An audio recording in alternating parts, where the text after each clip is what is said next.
Hi everyone, welcome back to my podcast, Under the Lemon Tree. In this episode, I'm going to be talking about episode 9, The Green Council.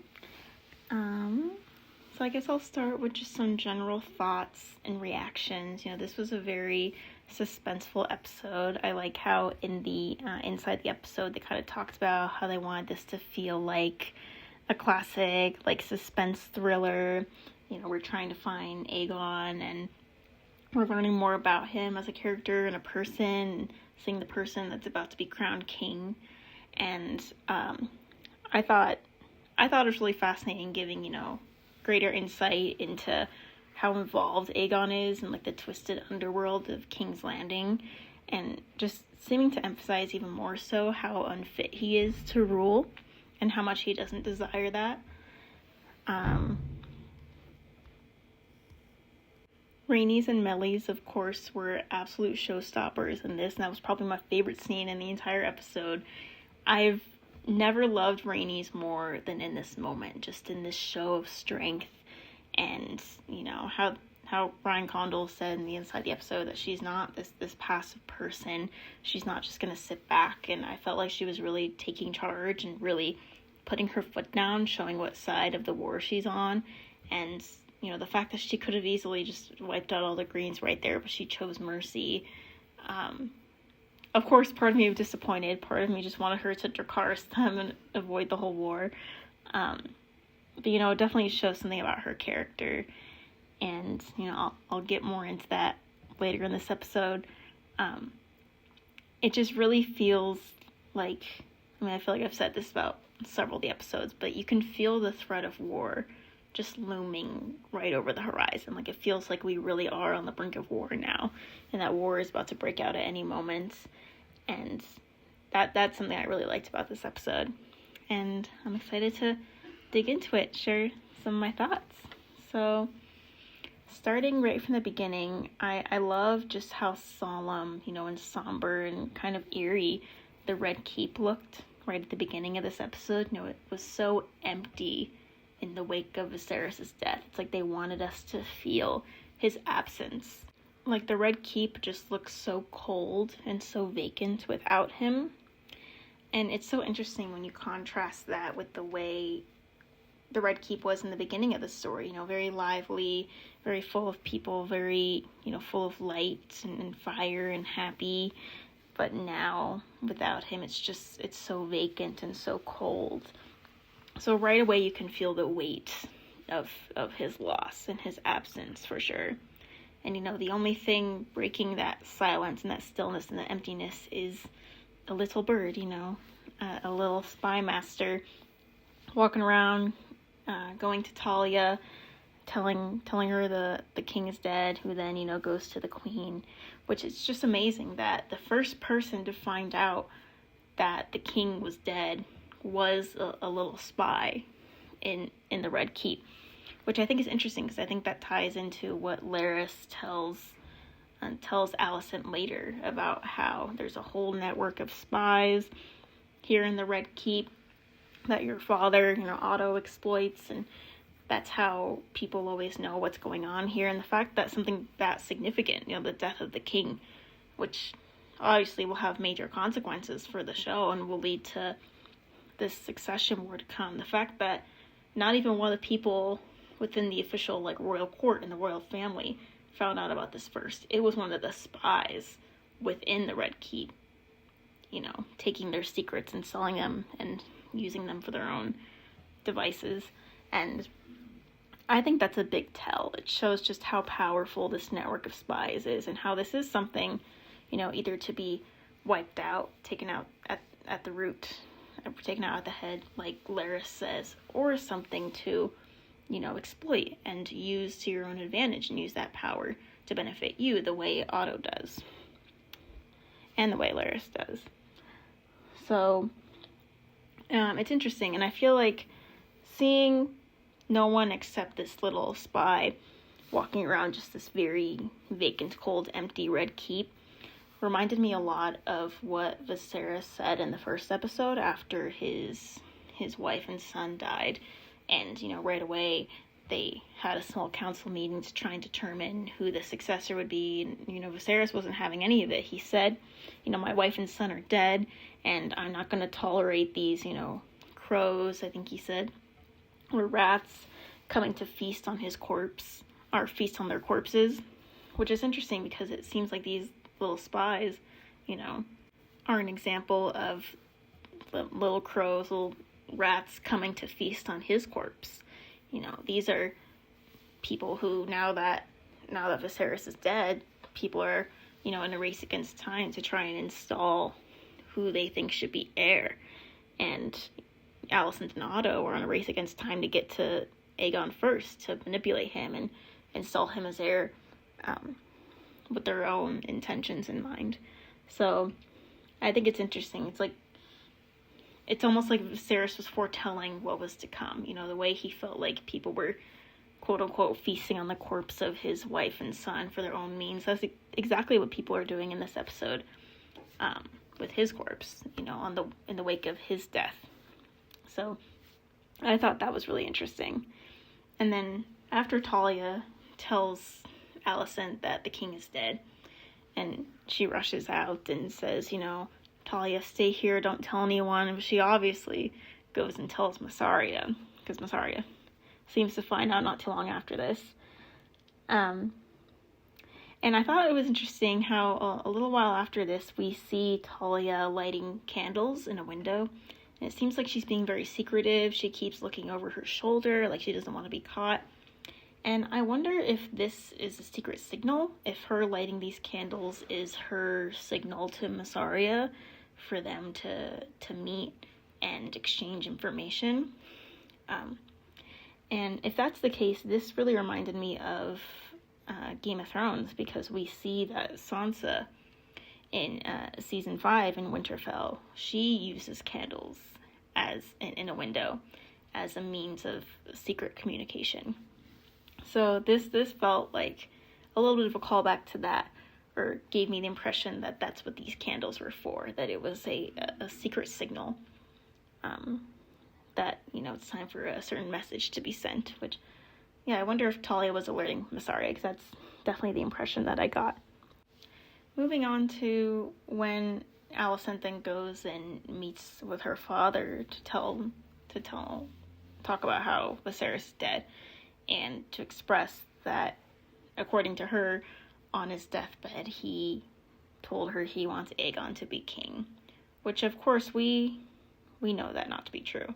But it's funny that this whole, conflict to come, it just reminded me of Game of Thrones, because, a bit of a spoiler, for the end of season 1. I'll include a timestamp in the description.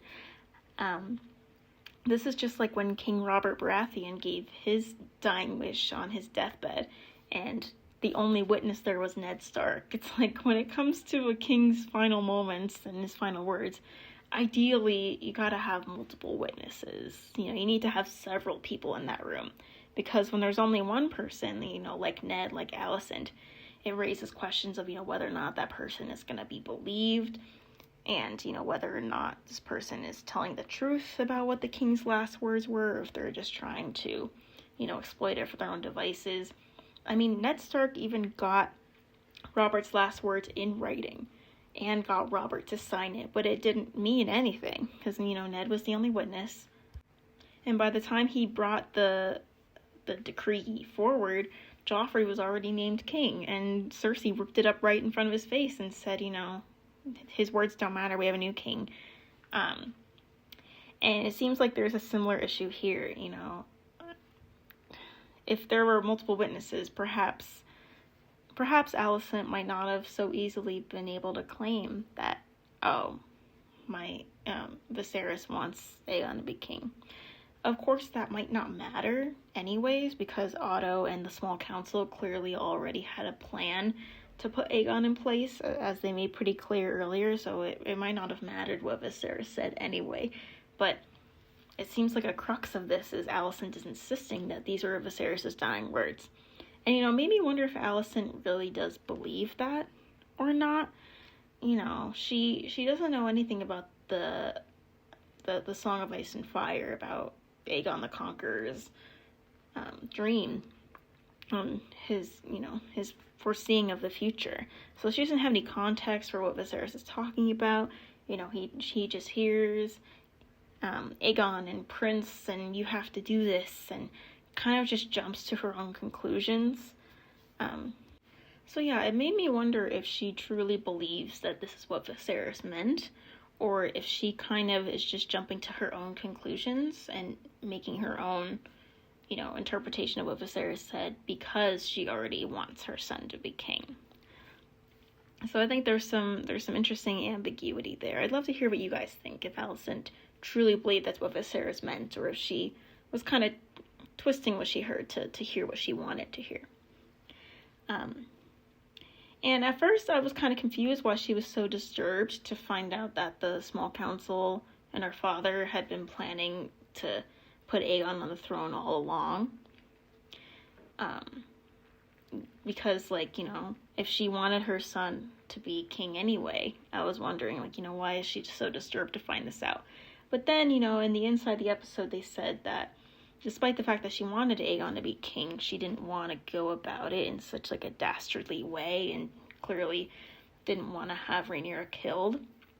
So I do wonder if that's part of why she was disturbed. It's also probably very alarming as a queen to find out that the small council who's supposed to be serving you and serving the king have been making their own plans behind your back. I wonder if that's part of it too, because that would be kind of a frightening thing to find out. They're pulling the strings when you're the one who's supposed to be in power, in theory, in some ways. I also wondered if one of the reasons she was so disturbed to find out that the small council had been planning this for so long was because maybe she truly did want Rhaenyra to become queen.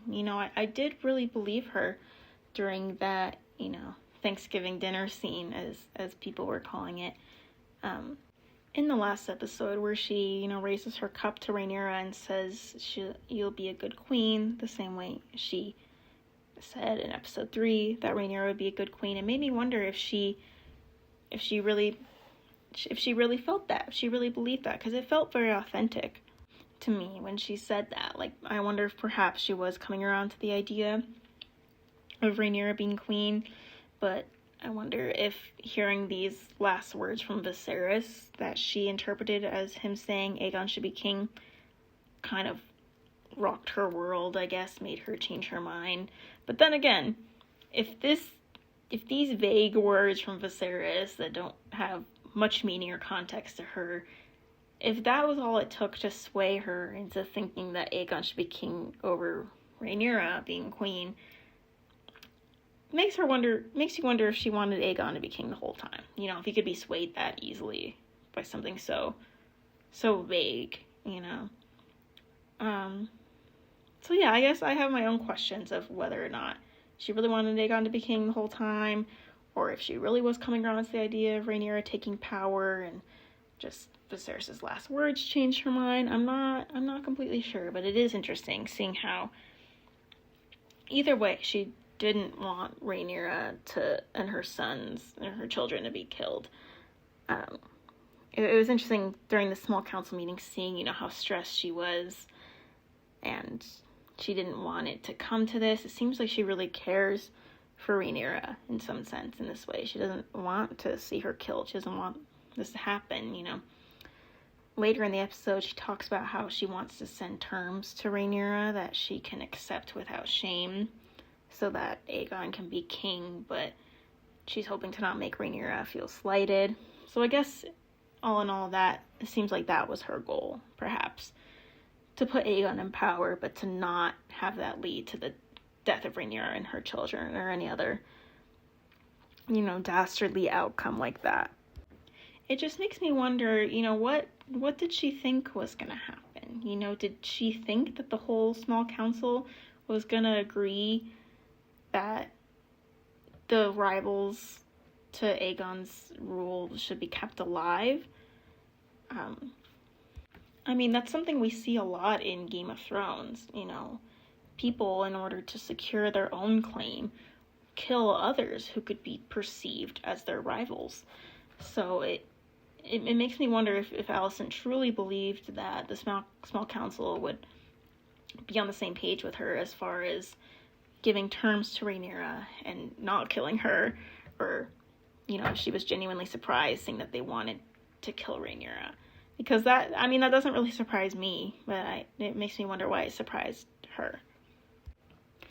Continuing on with this council scene, I have so much respect for Lord Beesbury and Harrold Westerling. You know, they were real ones. They were loyal to the very end, especially Lord Beesbury. I love that he went out. I mean, he went out like a trooper. He was gonna stand up for Rhaenyra to the very end, and it even got him killed, you know, which was so sad. But it was so cool seeing how he went from being this kind of bumbling old man, like they said inside the episode. I never really took him very seriously throughout the season, but seeing this final moment of him stand up for Rhaenyra and stand up for what was right really, really warmed my heart, really made me root for him, which, you know, is sad because it was right at the end of his life. Little did any of us know he'd be killed. But I respected him so much for his loyalty. And same with Harrold Westerling. You know, Otto was commanding him to go to Dragonstone and kill Rhaenyra and Daemon and all their kids, and he's just like, yeah, no, I'm not doing that. It reminded me a lot of when Barristan Selmy quit in Game of Thrones, and he just threw down his sword in front of Joffrey and said, you know, go ahead and add it to the others. No, I'm not going to serve you anymore. And it was just a really badass, like, quitting scene. I got similar vibes of that from Harrold Westerling quitting. So, real respect to both of them, Lord Beesbury and Ser Harrold. They really stuck to their guns and stuck to their morals. I really respect that. It was also kind of funny seeing the Lord Lannister moving aside when Criston Cole and Harrold Westerling got their swords out. Like, he just got out of his chair and moved aside. He was like, yeah, I'm not going to get in between these two guys with swords. And then he just kind of quietly slips back in after the conflict is done. It was kind of funny. So moving on now. Well, actually, kind of going back to Otto commanding Harrold Westerling to go to Dragonstone and kill Rhaenyra and all her kids. I want to know what made him think this would work. You know, Dragonstone is a very heavily fortified place, as well as the fact that Rhaenyra and Daemon and several of their kids all have dragons. Like, what really made Otto think that Harrold Westerling could just show up with a bunch of the knights and have swords and just kill all of them? He said, you know, do it quick and clean. And no, like, I don't know what made him think they could get away with this. I mean, I guess maybe unless they played it off as, like, some kind of warm welcome, but I don't know how they could pull that off when they're showing up with all their, you know, swords and their armor, and there's so many of them, and, like, I don't know. Like, I don't know what made Otto think that this would really work. That they could just show up at Dragonstone, kill all of them, and it would be easy. Like, no. Like, that would have never worked anyway. So it was kind of confusing to me when Otto commanded that. It's like, that would have never worked. So, moving on now to when we see Alicent and Helaena. I thought it was interesting what Helaena said.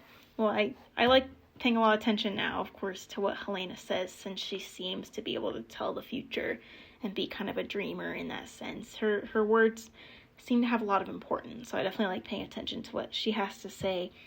And in this scene, she said, you know, she was looking at her kids, cross-stitching the spider, and she said, you know, maybe it's our fate to crave what's given to another. If one possesses a thing, the other will take it away. Which is interesting, because she could be said to be talking about a lot of things. She could be talking about the crown itself, the throne itself. You know, we're about to see this succession war, and this thing, this royal power, perhaps, that's given to Aegon, that Rhaenyra, perhaps, is going to take away, or try to take away. So she could be talking about that. I thought it was interesting, too, because her words reminded me a lot of kind of the beginning of the animosity between Rhaenyra and Alicent, because it seems like Alicent resented Rhaenyra for her, you know, her sexual freedom. You know, she goes and had this night out with Daemon, in episode 4.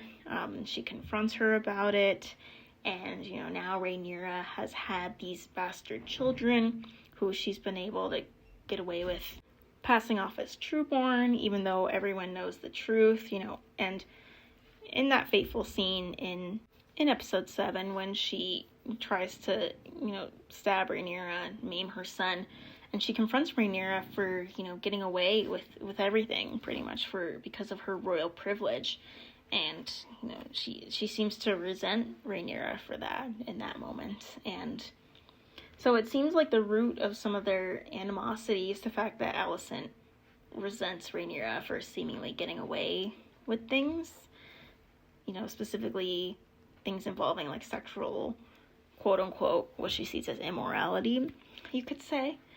And that seems to frustrate Alicent because she is someone who has always played by the rules, and it's never brought her any kind of joy or happiness or fulfillment. She's always just done what she's told, which is something we'll get into more later. So I thought what Helaena said could also be connected to that. She says it's fate to crave what's given to another. Maybe Helaena just craved freedom or some kind of independence and some kind of choice that she felt like Rhaenyra had.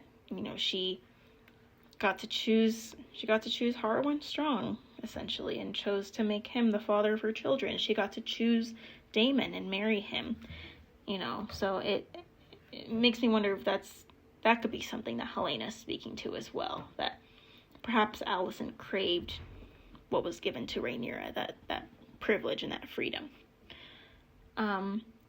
Another thing I think this could be referencing to is, well, for now it's just a theory, but some people suspect that Aemond has kind of a thing for Helaena, and that kind of connects back to episode 7, when Aegon and Aemond are talking about Helaena, and Aegon's like, oh man, like, I can't believe I have to marry her, like, I'm not interested, and Aemond's like, I would do my duty, I would marry her, like, I wish we were betrothed. Like, it kind of implied that perhaps he had some interest in Helaena, and I know there's definitely some theories going around right now that Helena's children are actually Aemond's and not Aegon's, and that perhaps they have an affair going on or have an interest in each other. So I wonder if Helena's words are speaking to that as well. Perhaps Aemond was craving what was given to another, was craving and wanting Helaena, but she was given to Aegon instead. So it's interesting that Helena's words, which have shown to be kind of prophetic, can connect to a lot of different things and possible, plot threads and conflicts that we're seeing in the show right now. So I thought it was a very interesting line, and I'm curious what she meant by that.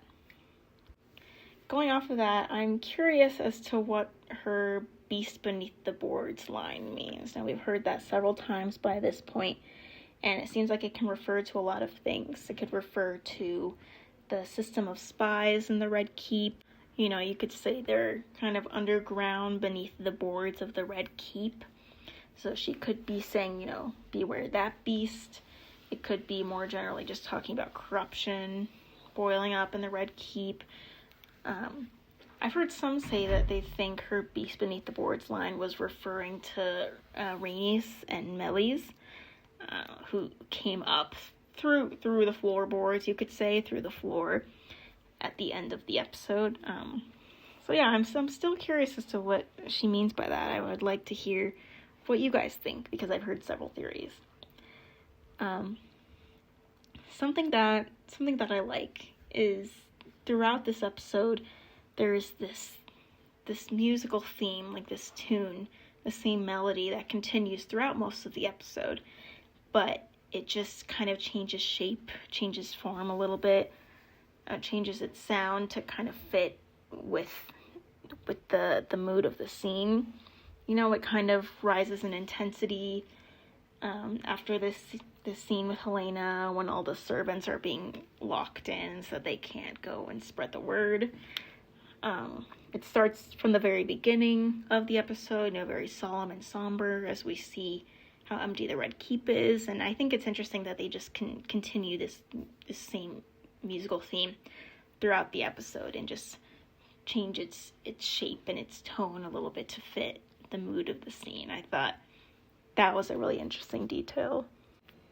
Again, with people who we see being loyal to the end, being real ones to the end, in the scene where Otto brings all the lords to get them to swear to Aegon instead of Rhaenyra, we see Lord Caswell, who's kind of positioned himself to be an ally to Rhaenyra throughout. After she gave birth in episode 6, he was the first to congratulate her, and he was the only one to greet her and Daemon when they showed up in last episode. And he same here, he stays loyal to the end. He refused, he bent the knee and said long live the king, but clearly it's because he was trying to stay alive so that he could continue to support Rhaenyra, and he tried to escape, but then he was executed for it, and he was hung in the Red Keep for all to see, almost like an ominous warning, like this is what happens to people who betray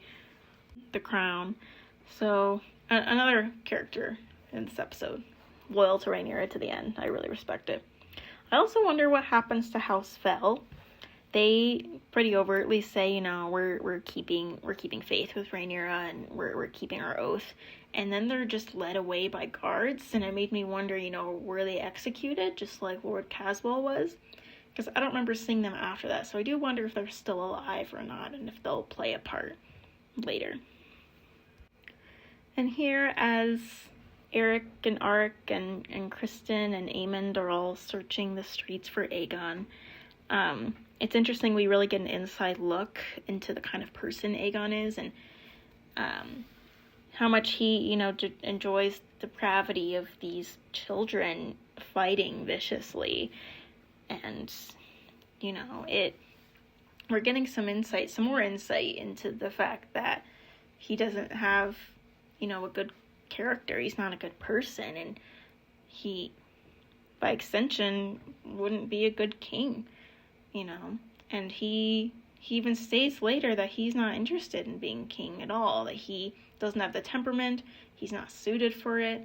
And this goes back to something I've talked about in previous episodes of the podcast, where this is the problem with this feudal system, with this monarchy in Westeros. It's putting people in power who don't want it and who wouldn't be good for it. It upholds someone like Aegon simply because he's a man, even though he's someone who clearly has these really depraved interests. He has, assaulted people like Diana, that servant girl in the last one.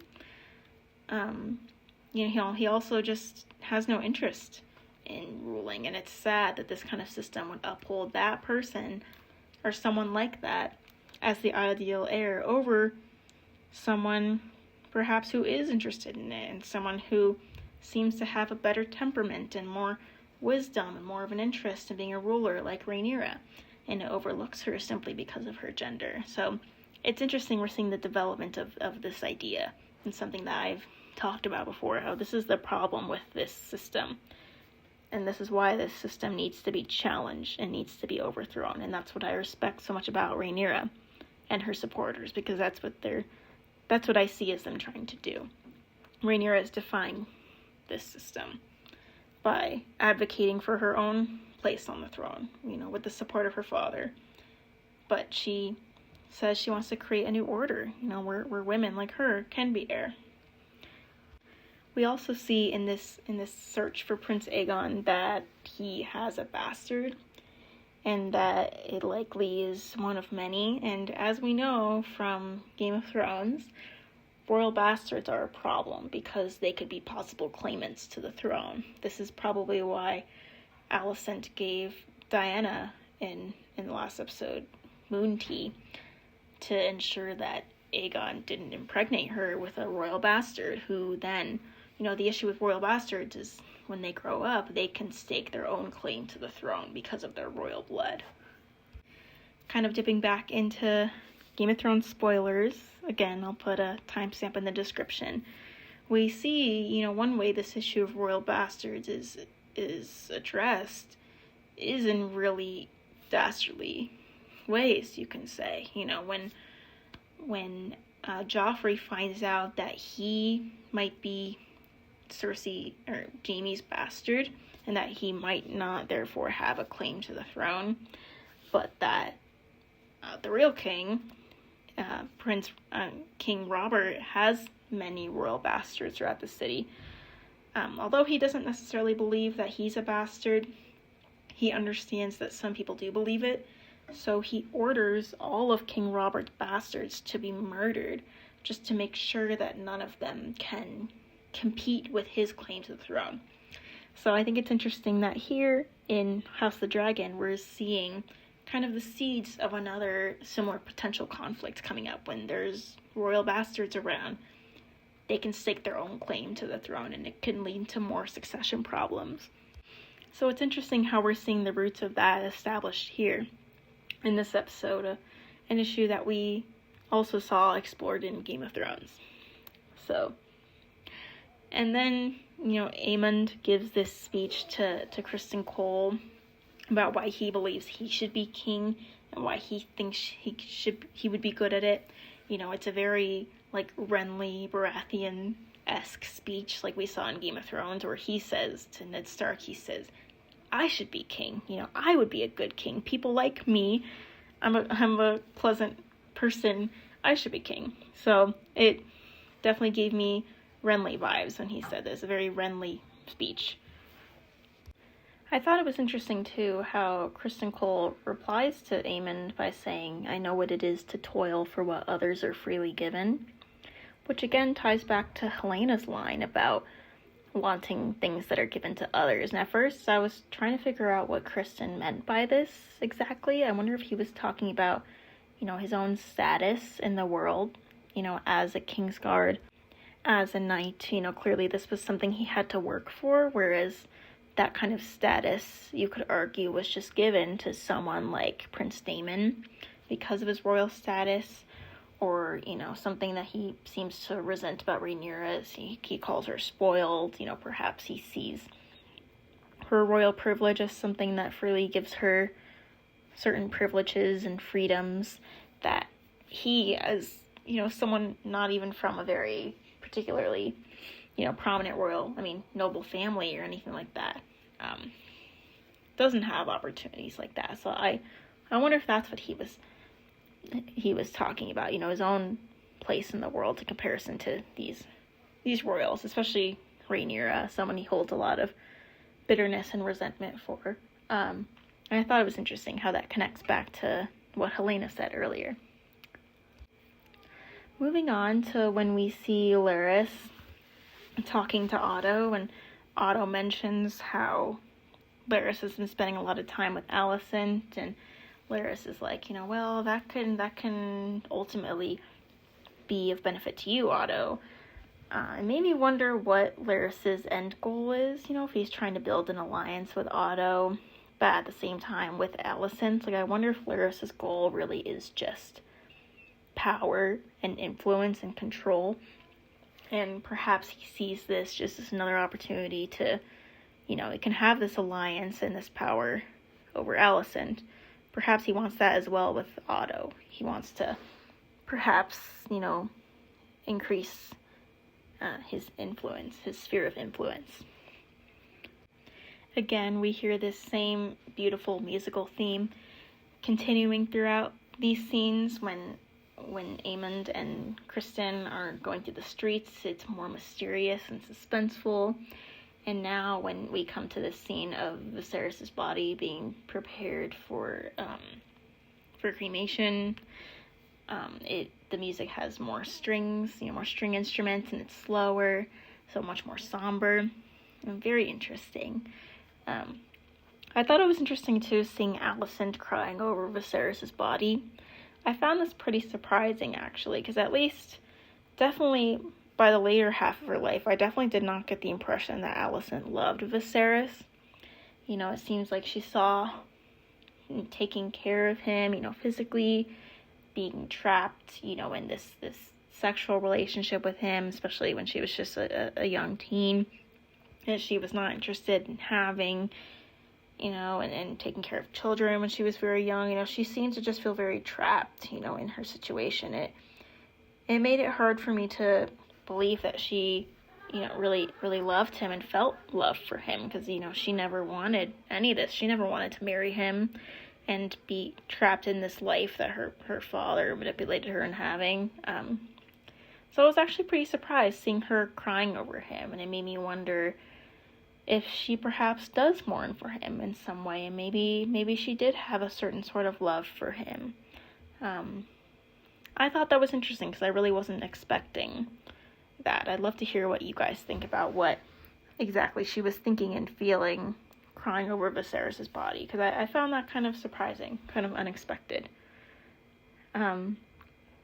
Moving on to when Alicent has her conversation with Rhaenys, which I just love this scene, because it's just Rhaenys being a badass and flexing and making me respect and love her even more. She's clearly being very manipulative. She's calling Rhaenys cousin, implying some kind of, connection there, and she's saying that, oh, you should have been queen, and even Rhaenys is like, I never thought you would say that. So she's clearly trying to manipulate her. She grabs her and gets in her face. And I like that Rhaenys just doesn't take it. She calls her out for imprisoning her. She says, oh, you're smarter than I thought you'd be, Alicent Hightower, calling her by her full name instead of, your grace or any sort of exalted title, just calling her name, kind of putting her on a level ground with her. And I really appreciate how Rhaenys calls out Alicent for being a servant and kind of a slave to the men in her life. She says, you still, you toil in the service of men, and, you desire not to be free, but to make a window in the wall of your prison. I thought that was such a powerful line, and I really enjoyed hearing Rhaenys say that, because it's true, and I think it's part of the tragedy of Alicent, which is something I've talked about in my previous episodes. It is heartbreaking seeing that she's just been a victim of this patriarchal system her whole life. She's just been controlled by men her whole life, and it's heartbreaking. She was controlled by her father and did what he told her to do, and that led her to seducing the king and marrying the king, even though she didn't want to. And, she was a slave to Viserys in some ways, being trapped in this sexual relationship with him that she didn't want, having to be a caretaker for him and having to care for these young children when she herself was just a teenager and just a child. I thought it was interesting and so powerful seeing Rhaenys sum this up in just one short line. And then when she leans into Alicent and says, have you never imagined yourself on the Iron Throne? I thought that was so interesting, because it felt like she's challenging Alicent and saying, have you never thought about your own wants and desires? Have you never desired for power for yourself and for your own sake? And the way Alicent tears up when she says that, I thought was really interesting, because I thought it was her, realizing that she's been a slave her whole life for the men in her life. And I really like how she confronts Otto later about this. I found it so satisfying to see her finally standing up for herself and finally understanding what her father has done to her and manipulating her and controlling her all her life. And, her father says, well, I if that's true, then my manipulation got you to be queen, is that not what you wanted? And Alicent was like, well, how would I know? I only ever wanted what you told me to want. And it was so powerful and so heartbreaking and so satisfying seeing Alicent finally see this and finally understand this. Likely, it seems like as a result of what Rhaenys said. It seems like what Rhaenys said to her really had an impact on her and made her realize this and see this truth about her life and how much it's been controlled by men like her father. And I love this so much, because this is exactly what I said in an earlier episode of my podcast, that Alicent shouldn't resent Rhaenyra for the life that she has, being trapped married to the king and doing her father's bidding, even though she didn't want to. I've said before that she should resent her father, that it really is her father's fault, that her father essentially ruined her life by manipulating her and putting her into this situation, to the life that she has now. As I said before, she could have been betrothed to and married some lord far away who had nothing to do with the royal family. And if that happened, Alicent would have never had children who lives perhaps could be threatened by Rhaenyra's claim to the throne. This really is a situation that Otto put her in a situation where her kids could be killed. And it's terrible, and it's heartbreaking. And this is exactly what I was saying. She should blame Otto for the way her life has turned out, not Rhaenyra. She shouldn't feel resentment for Rhaenyra. She should feel that for her father. And I feel like in this moment she finally does, and she sees that. And it was so satisfying to see and so devastating. Again, it's a very Cersei moment to me, despising her father for controlling her, because Cersei felt the same way. She felt a lot of deep resentment for her father, making her marry Robert Baratheon, who never truly loved her and never truly treated her right. So this is even more of Alicent showing off her inner Cersei, in another way that she is really similar to Cersei, I think. They're both, in their own ways, victims of this system, had to be married off to these kings who, they weren't happy with and didn't always treat them well, and, their fathers manipulated them into the situations, and they feel that resentment, of course, for being controlled in that way by their fathers and more broadly by the system. So that was very interesting to see. I really enjoyed that moment of seeing her stand up for herself against her father. Moving on to Otto and Mysaria's meeting. I liked this scene because I felt like it gave a better sense of what Mysaria's motives were, because that was something I was confused about. I wondered, why exactly is Mysaria trying to be a spy master? What does she gain from this other than, wealth? It seems, she's been dressing in very nice clothes and has this jewelry. Like, it seems like she's doing well for herself, and she has this network of little spies, like Varys' little birds in Game of Thrones. But yeah, I couldn't get a sense of what her greater motives were. But I like how this gave a sense for that. It seems like she wants justice for the kids in Flea Bottom who are being forced to fight, in these arenas that Aegon seems to enjoy, and, the other things that kids are subjected to in the city. I liked the idea that her motive was for some greater social change, and that she, even just as a common person, wanted to flex the influence that she had in order to create change, and how she even kind of threatened Otto with the extent of her network and her power and influence. I love when she says, my condolences on the passing of your king, and Otto is just really taken aback by that. Like, he's shocked to see that she knows that. He's like, how does she know that? It's because she has a network of people. She has power. Knowledge is power, as Littlefinger Peter Baelish would say in Game of Thrones. So I liked that a lot. Gave a sense of the extent of her power and her influence, and a sense of her motives. I also really liked when she said there is no power but what the people allow you to take. Again, it was a very powerful, very Varys-esque line from Game of Thrones, because Varys says that power is an illusion, it's a shadow on the wall, and power only resides where people think it resides. And he says, a very small man can cast a very large shadow. I felt like Mysaria was saying something kind of similar, like, you may think, Otto, as hand of the king, that you have power, and you may think the king has power, but she's saying, truly, it's us, the people, who, first of all, we outnumber you, but also, if we get this knowledge about you, we can use it against you, and that can give us a power over you that you might not have anticipated. And she's basically saying, when you crown Aegon, remember that happened because of me, I knew where he was and protected him. I thought it was really interesting. We're seeing the power of the small folk, the common folk, and how they can compete with the royal power and stand up for themselves in some sense. Really fascinating to see. And then when they find Aegon, and it's heartbreaking seeing how he's literally running and literally hiding from his responsibility of becoming king. And this goes back to what I was saying earlier about how this system, this feudal system, traps everyone in roles that they don't want.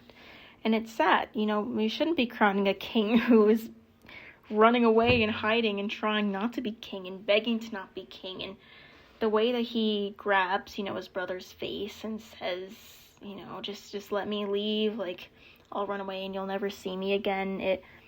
It was heartbreaking, it kind of made me feel for him in a sense, because this is just a system that traps everyone, makes everyone unhappy and puts them in roles they don't want. And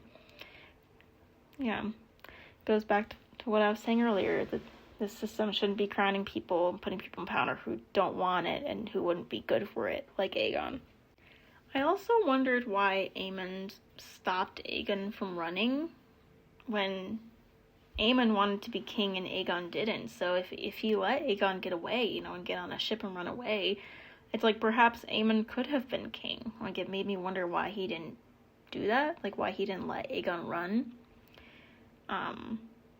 I wonder if part of that was because, like, unless they could prove Aegon was dead, maybe they wouldn't have let Aemond take the throne. Maybe they would have just continued their search for Aegon, and he knew that. So maybe he didn't have a chance in that sense. Like, I couldn't really understand why Aemond stopped Aegon in that sense. If he just thought he wouldn't get away with it, letting him go, or if it wouldn't work, they wouldn't stop looking for him. But I'm not sure. Moving on now to Larys and Alicent's scene. It was really heartbreaking seeing how nervous, Alicent got when Larys showed up. Like, she knew what he wanted and what was going to happen. Clearly this is something that's been going on for some time. And seeing throughout the scene how he refuses to continue to give her information until she, continues to expose her feet. It's, heartbreaking and also really fascinating seeing how, this is the queen. This is someone who's supposed to have ultimate power over people. But because Larys has established this exchange with her and, giving her information that she wants, and, in exchange, he goes and he kills someone for her, perhaps, and does her bidding, and how in exchange, he demands this from her, for her to expose herself for his own pleasure. It's heartbreaking. Clearly Alicent doesn't want to be doing this, but, seeing how we would think that someone with royal power like the queen would have ultimate control. That's what we would assume over others, and that other people wouldn't be able to manipulate and have control over them. But we see in this scene that that's not the case, of course, that someone can, manipulate and exploit someone even as powerful as the queen for their own means. Which is really heartbreaking, also really interesting to see.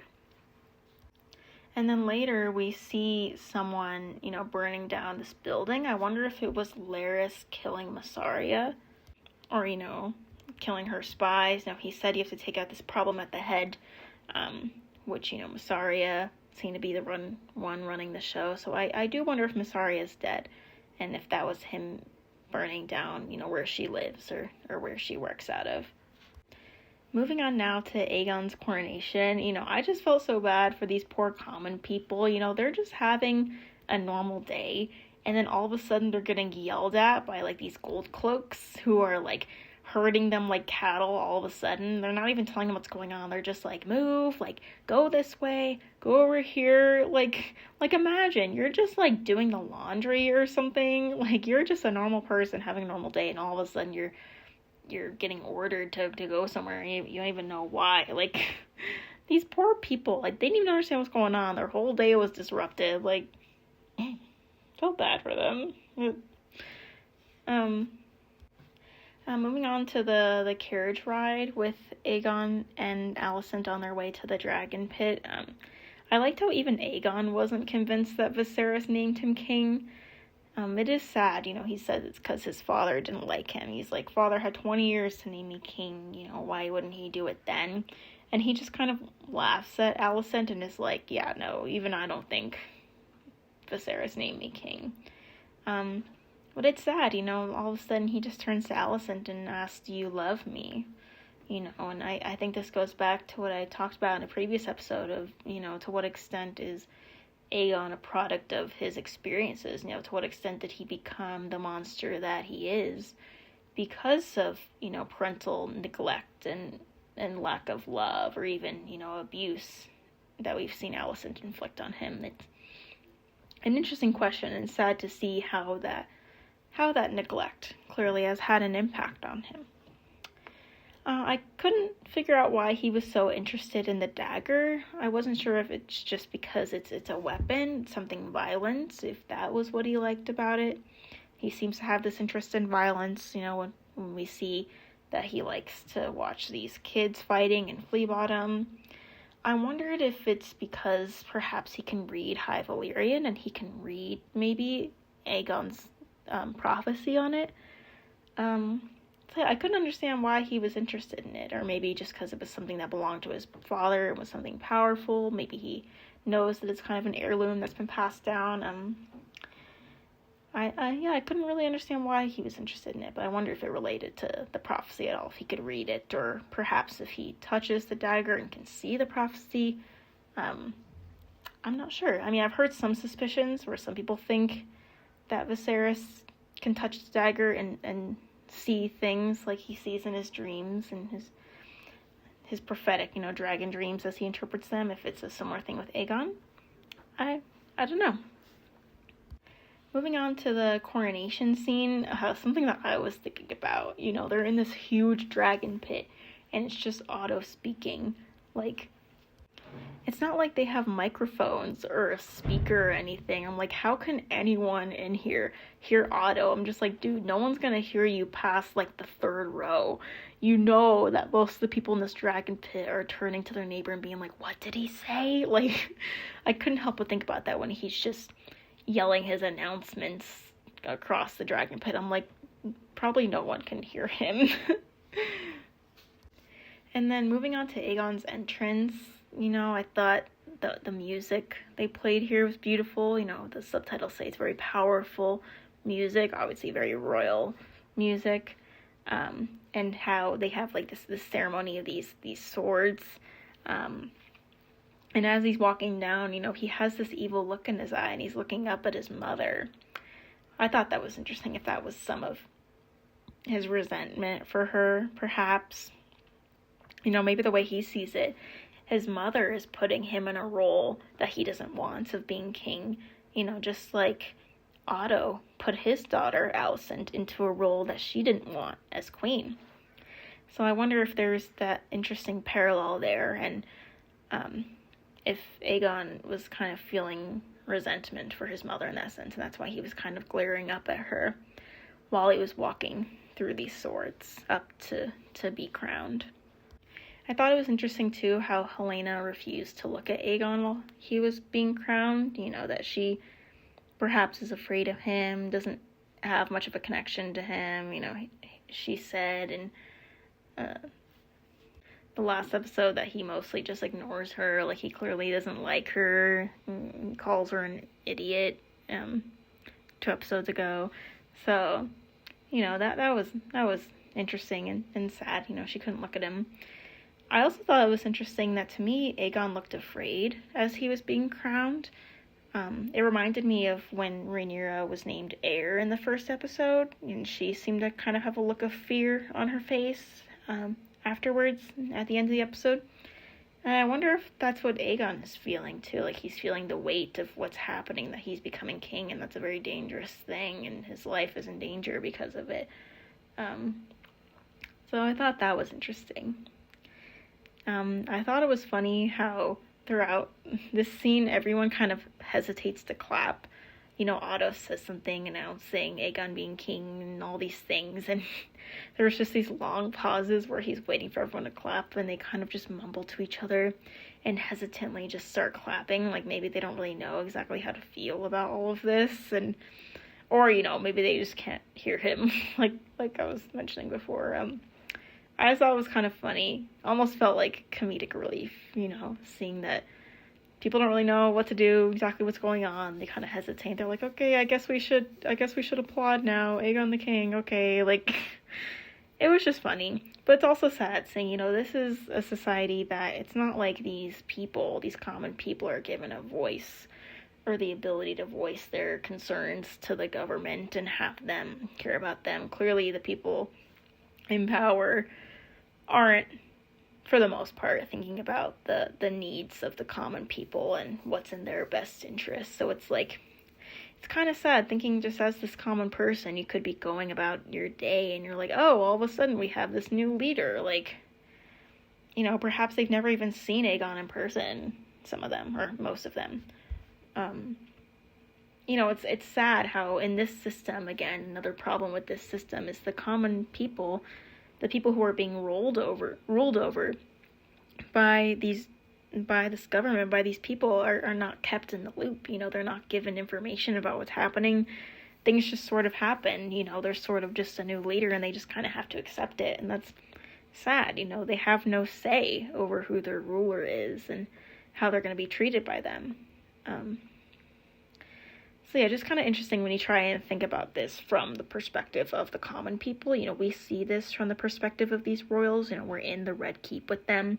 But imagine being a common person in this world. You have no idea what's going on in the walls of the castle. You have no idea what the royals are up to or what their deal is. And then all of a sudden, in your normal day, you're herded into this building and you're told your former leader's dead and here's this new king. It's like, I can imagine it'd be kind of jarring. Like, I wonder if that's why they weren't clapping. They're like, we barely know what's going on, and we barely know what this guy is, but I guess he's our king now. That's sad to think about.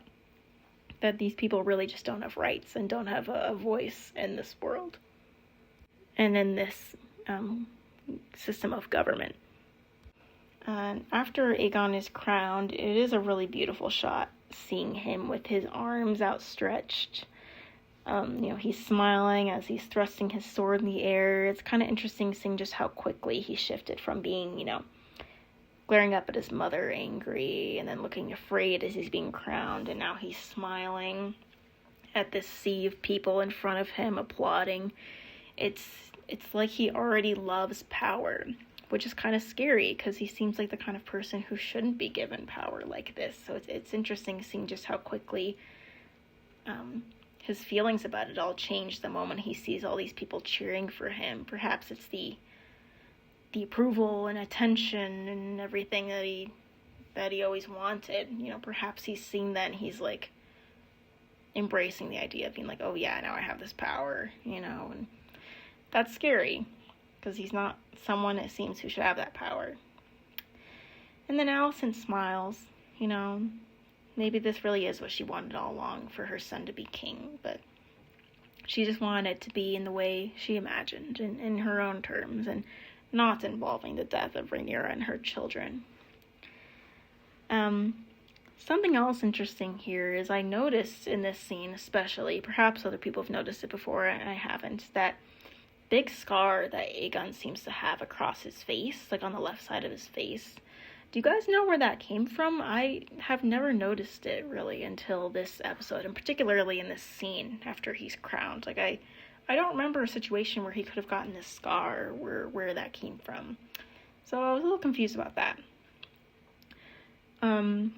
Again, the music played when he's crowned is just incredible, very sinister, triumphant music.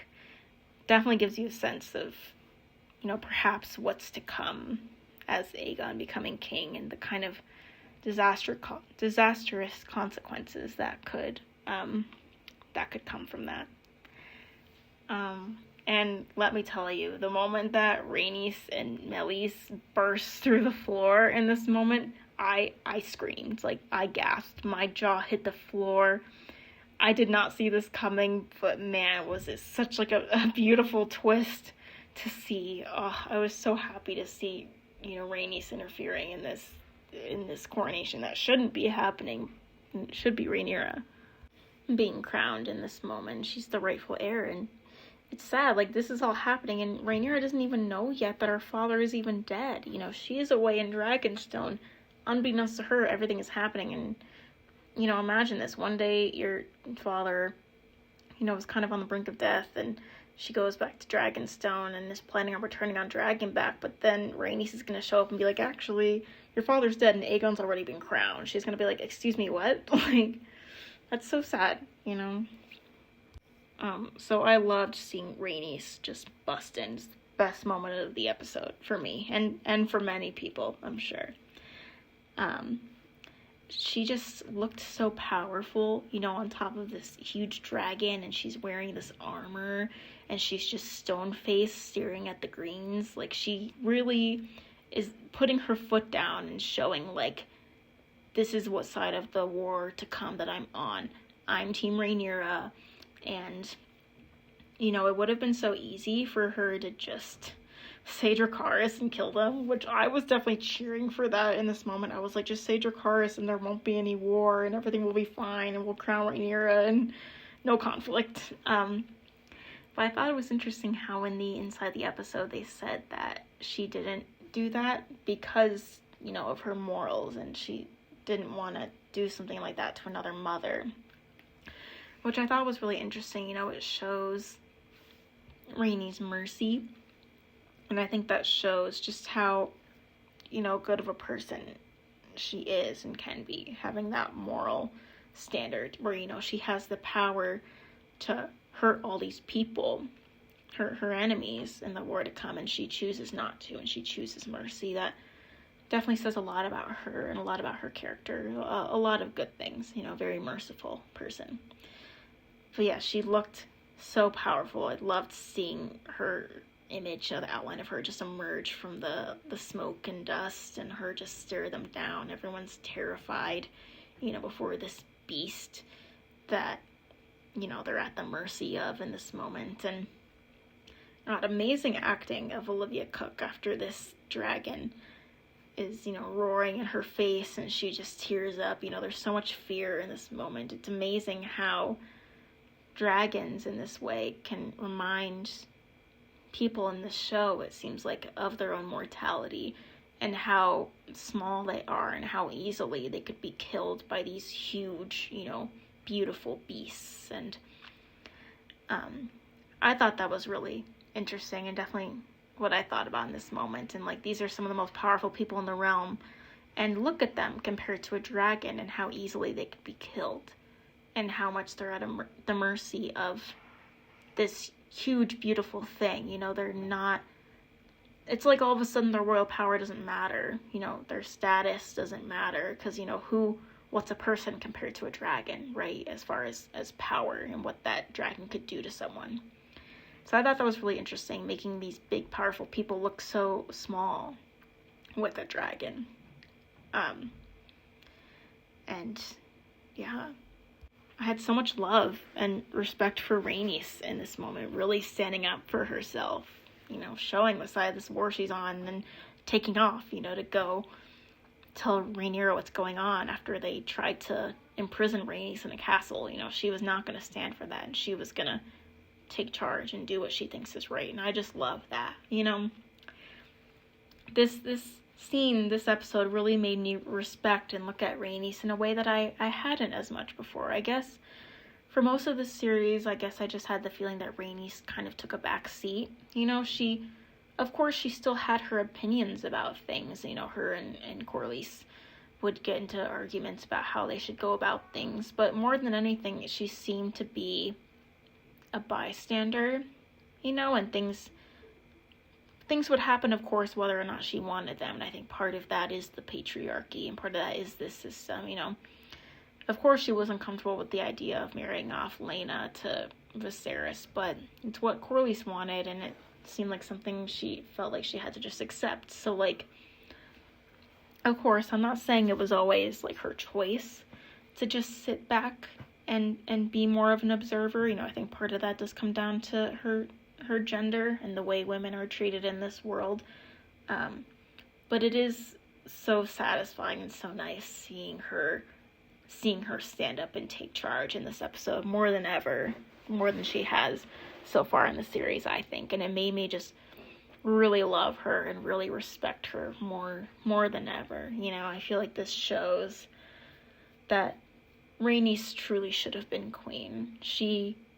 Not only was she the rightful heir in many ways, she, it seems like, has the attitude of someone who could be queen. You know, she has her opinions and she knows what's right and she's going to take charge.